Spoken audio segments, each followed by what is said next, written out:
Welcome back into the Sports Source. This segment brought to you by Tennova Healthcare. This week is the end of Prostate Cancer Awareness Month. But just because folks won't be talking about it as much, it doesn't mean men out there shouldn't be taking it seriously. Check out Tennova.com to learn more about their Men's Health Center of Excellence. I give it a ringing endorsement, the Men's Health Center of Excellence. Learn more about Tennova Healthcare at Tennova.com. All right, want to welcome in the next two members of our panel. Sterling Hinton, who came in, he's got a voice. He's actually faking a smile. Former Vols quarterback, I know you're hurting today. Absolutely. We got Chuck Cavaleris with us as well. All right, fame or blame? Probably a lot more blame to go around today than fame. But let's start on the positives. I thought there were some guys that really did leave it out on the field and deserve some credit. I thought the players did their part for the most part. Give me some players that deserve some fame. Sterling, we'll start with you. Jalen Reeves-Maybin.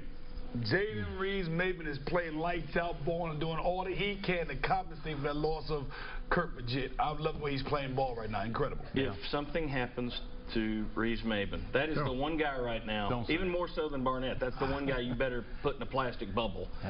Chuck Cavaleris' fame. Well, what about Jalen Hurd and getting over 100 yards against that defense and the yards after contact at time and time again? It was second and third effort. And how much he has improved from being a terrific player last year to this year. Well, just love to watch him play. Yeah, he has gotten better. All right, David.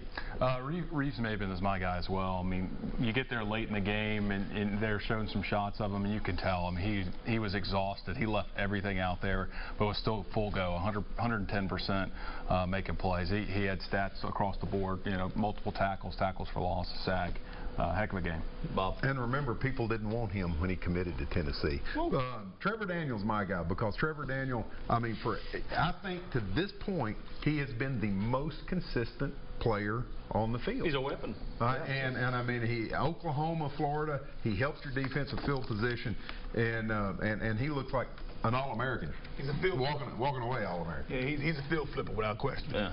I'm going to throw out Jauan Jennings. Yes. He had the touchdown pass yesterday.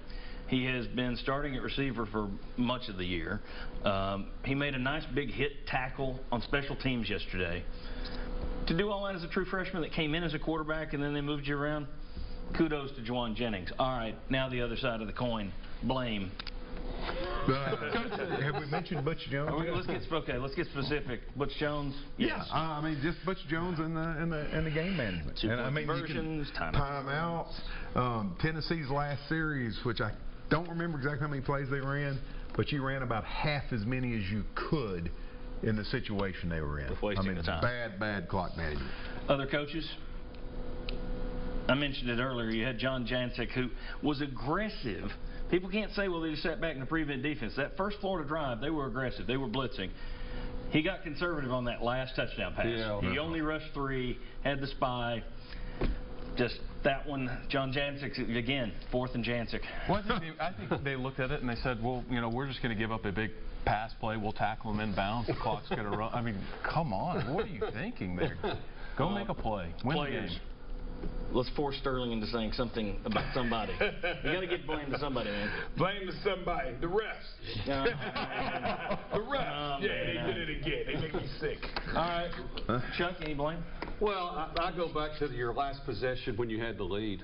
And you can agree with the 2 running plays up the middle. But 1 first down, guys, game's over. 1 first down and you're in victory formation, and this is what I think Tennessee fans have a legitimate complaint: the playing not to lose. You're not really being aggressive enough in that situation at the end, yes. To win. Yes. The last time you had the lead, go back and look at those 3 play calls. I understand what they were doing, but how did that turn out? It sure didn't work. No. But I mean, if you can't throw the ball, I understand them saying, let's try and run it again.